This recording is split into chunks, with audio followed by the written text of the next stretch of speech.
Hello there, viewers and gamers alike out there, and welcome back for more of Arkham Twin Days for another episode of the story and information of Spider-Man Edge of Time with Miguel O'Hara of the year 2099 and the Amazing Spider-Man. Both of these two characters are connected. So, yep, why not we going to continue from where I picked up from where we left off, shall we? Because I'm getting bored. So yeah, I'm kinda in the bonus type of gallery. So, really? Wow. Okay.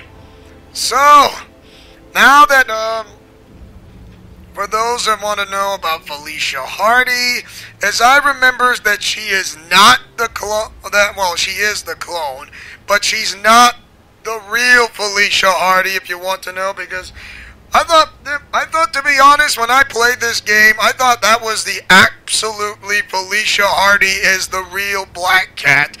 But instead, I found out later that since you guys were reading this, and from what I told you, is not the actual Black Cat.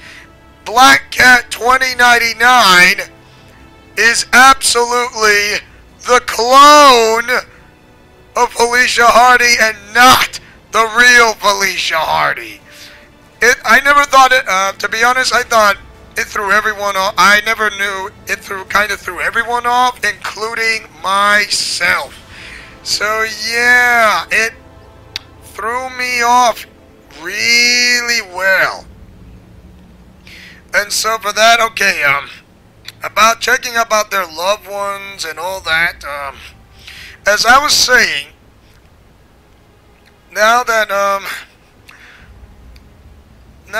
how do I say, it's now Peter Parker's turn to try to find the archives in the year of 2099.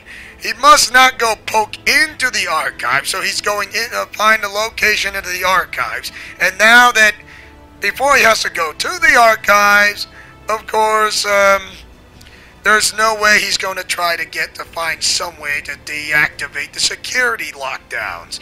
So for that, Miguel O'Hara has to figure out a way to, since he's now accessed the computer, that he is able, because since Spider-Man was about to be crushed into a pancake, and things were not going to go so well for the friendly neighborhood web hero who's trapped in the year 2099, Miguel O'Hara has to hurry, and he's got oh boy, between 3 to 5 minutes, or else things are going to go from bad to worse. And so for that, he has found a computer. So for that, he is able to bail out Peter Parker, and then falling down to this mysterious hole, because he's tried to see if he was able to try to slow it, of this trapping device. And he says, I sure hope so.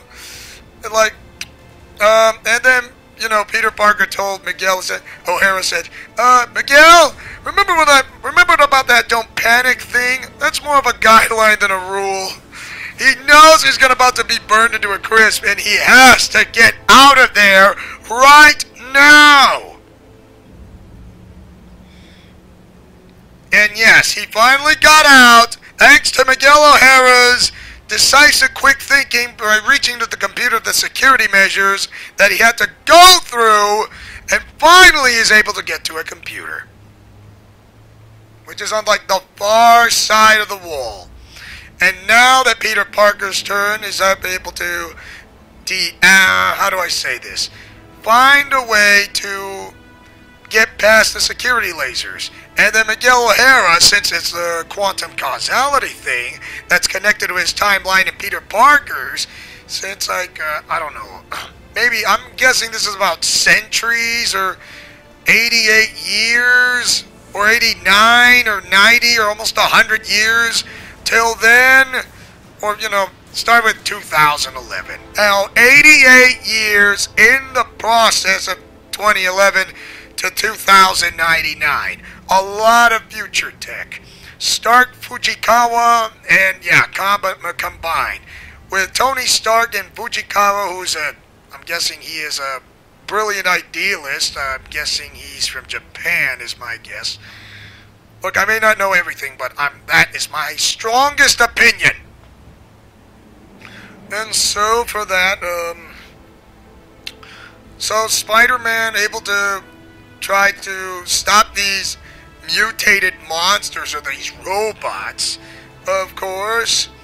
And then Miguel O'Hara's tried to deactivate the security ceilings or the doors one by one. Okay, Your Highness, I got the doors unlocked. So yeah. So now that he is able to defeat all the baddies, and now that he's able to go to the archives, and now Miguel O'Hara is how am I supposed to get in? And Miguel O'Hara says, type in my password, Lila, L-Y-L-A. He types in the password, Lila, L-Y-L-A, and nothing happens! Like, great! And Miguel O'Hara says, let me think. And now, Peter Parker, out of the blue, he says, there's got to be a way, like, grant me access, or open up the archives, and the computer says, access granted. Like, Peter Parker says, that was weird. Okay, then, now he is trying to tell Miguel O'Hara that he checked on the security measures, locking down the tachyon pulses, overriding anything that's something to do with any subterranean tunnels of energy charges or any electromagnetic pulses. I'm like, oh, shock! No, I didn't. It's like I was right. And then Peter Parker checks out for more of the information, but then he realized he checked on one information that he was not supposed to check upon. It was Mary Jane Watson. Yes, Mary Jane Watson, the girl he loved, the girl next door. Yes, and she says, and Peter Parker says, she dies in Alchemix tonight. Like, how did you know? Wait a minute. Didn't I tell you not to poke into the archives? And Peter Parker says, okay, I'm sorry. I'm a nosy spider. I'm really sorry. But now that I found out, it's up to you to rescue her. It's like, me? You gotta be kidding me.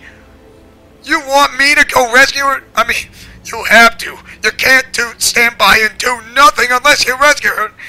Like, you don't get it, Peter. I can't do that. Who knows what happens when things get messy? I mean, and then Peter Parker says, you can't just stand idly by and do nothing. If you can't rescue someone or anybody for those who you love, then you don't have the chance, then you do not call yourself a being Spider-Man. And then Miguel O'Hara has this argument with Peter, and it says, the important thing of your life is to rescue people, and that's my life contains with her. Without her, I am nothing. Yeah, like without Mary Jane, he would be dead inside. Because he doesn't want to turn into the Injustice Superman. He just doesn't know how to move on. Of course there's plenty of ladies for Spider-Man to find. It's just the fact he found the perfect soulmate. He doesn't want to lose the perfect soulmate like Mary Jane Watson. Of course, the perfect soulmate was Gwen Stacy.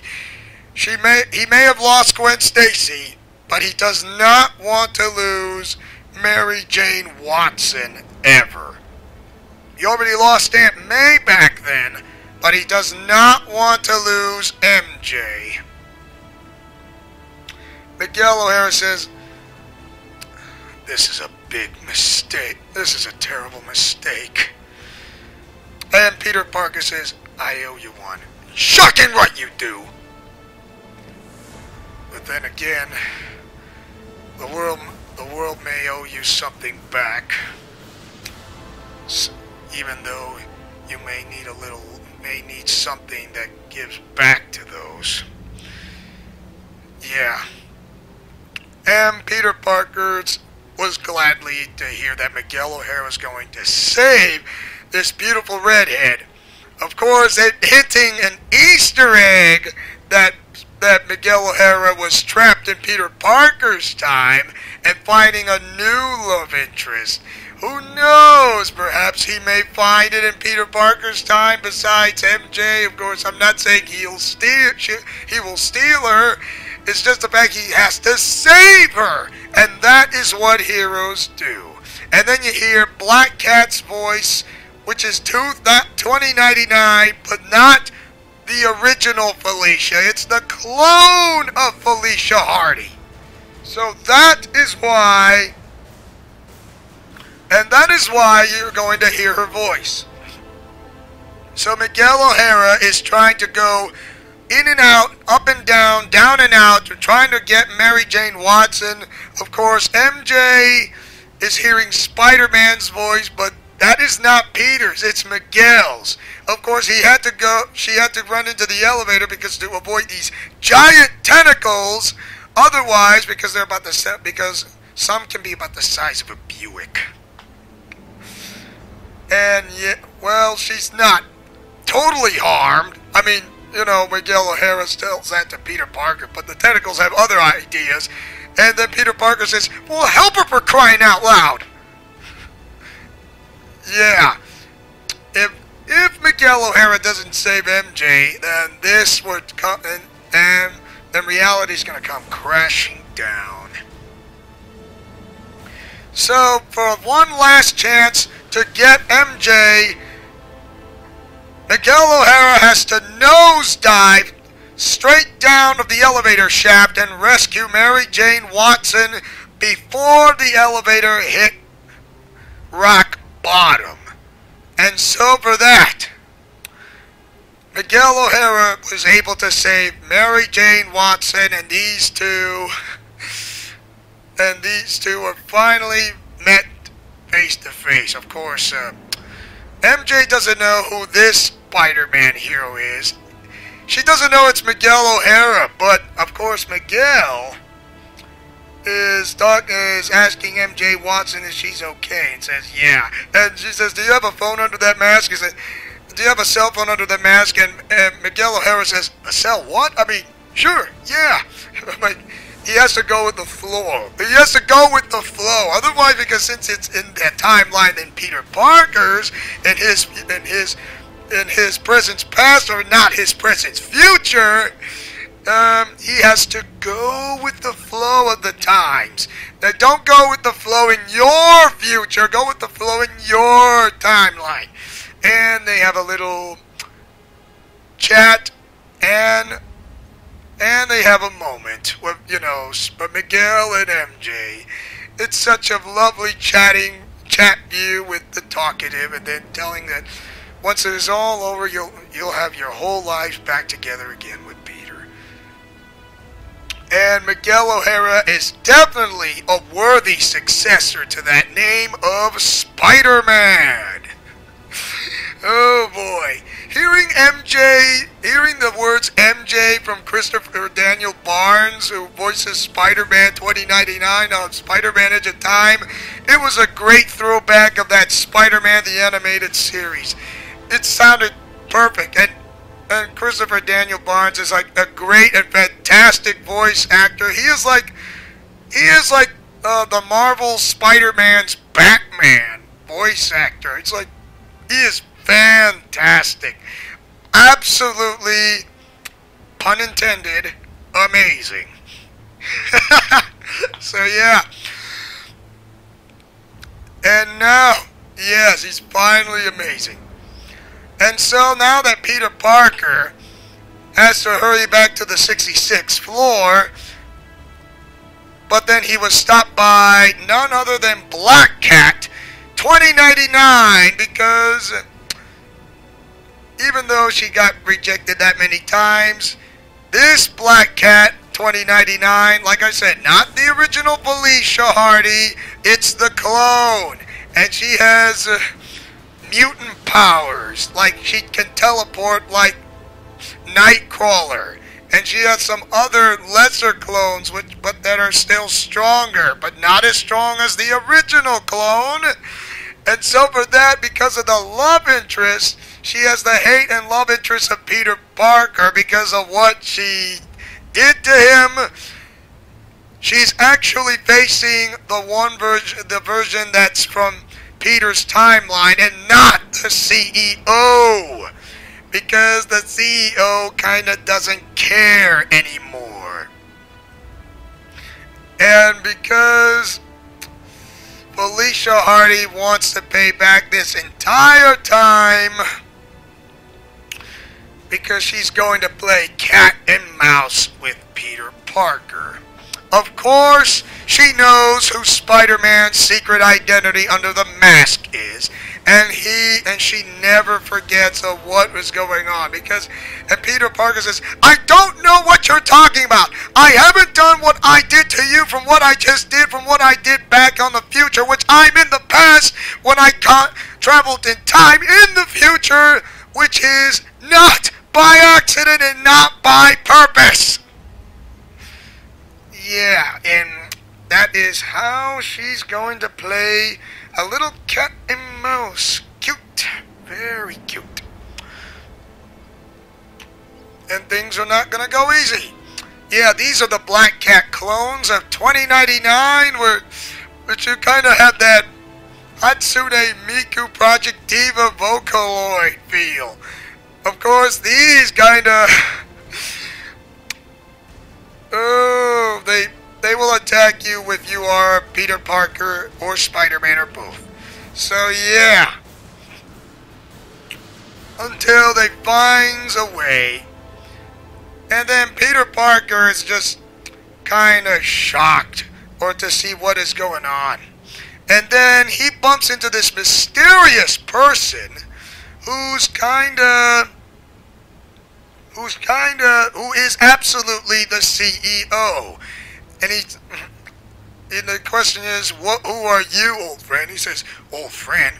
Is this a time where you're gonna pop out and show your real face and like say, oh my god, oh my gosh, oh no, it's J. Jonah Jameson or the Kingpin. Come on, please be Jonah Jameson. Please be J. Jonah Jameson.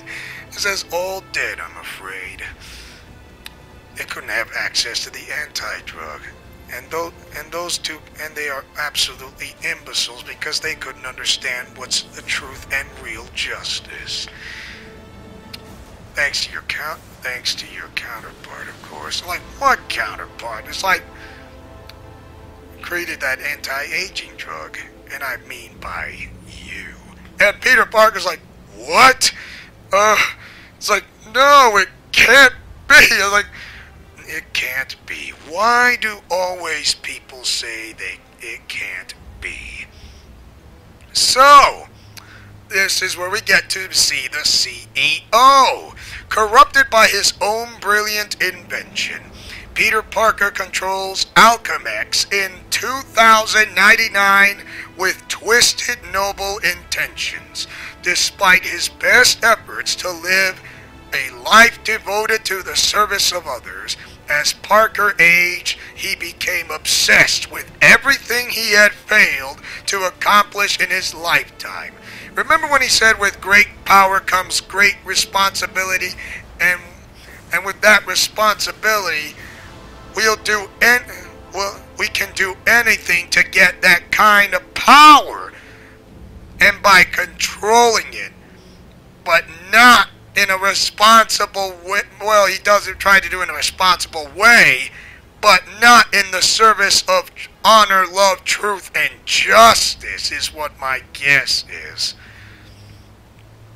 So, eventually recruited by Arkham, he rose quickly through the ranks, using his extensive genetics research to develop anti-aging techniques and prolong his career as Spider-Man. He created the anti-aging drug thanks to his counterpart, thanks to his younger self, because he absolutely believes this can't be happening. but the drugs wound up having unexpected interaction with the radioactivity in his bloodstream, which slowly, over a period of many years, began to affect his thought process. So it's kind of like the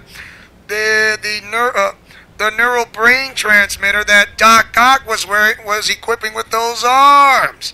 It absolutely altered his personality and behavior completely. So this altered his personality and behavior like instantly or completely or almost constantly.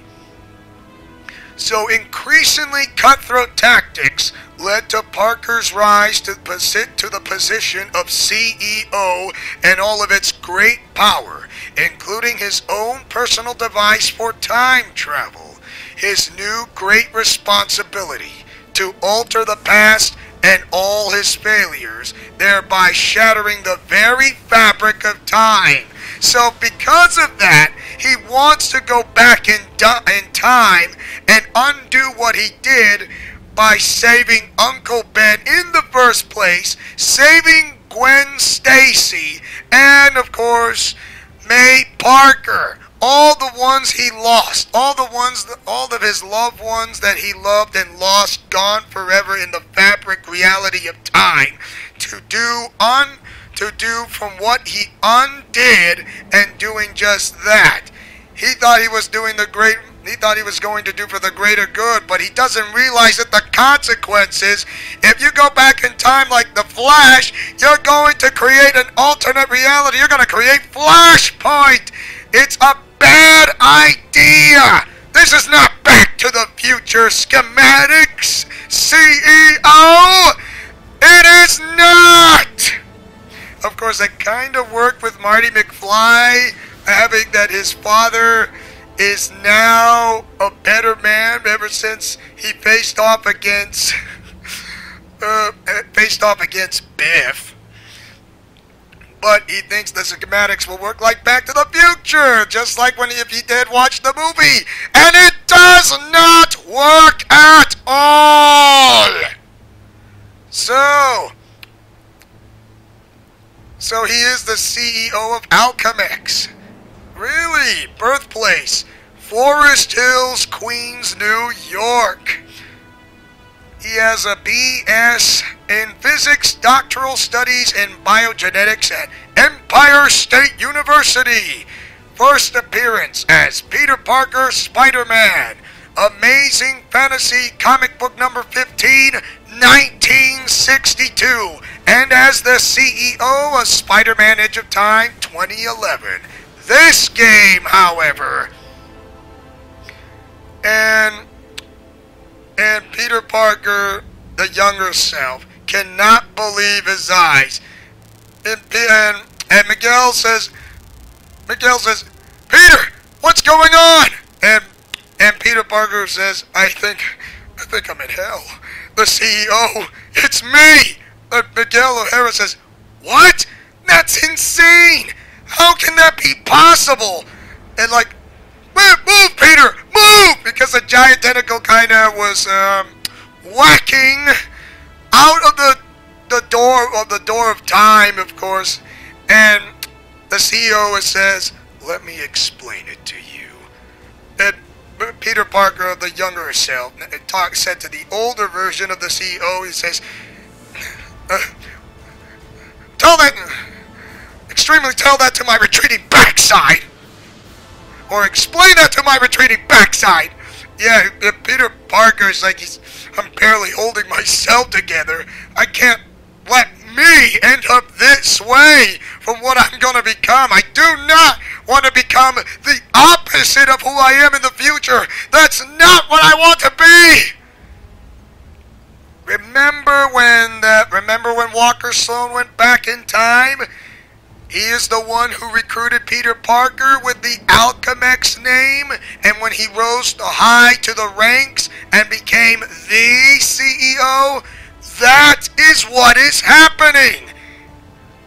Walker Sloan got a hold of Peter Parker, and because of that, it would alter the timeline completely that Peter Parker would become the CEO of Arkham because he lost his loved ones, because the anguish, anger, and guilty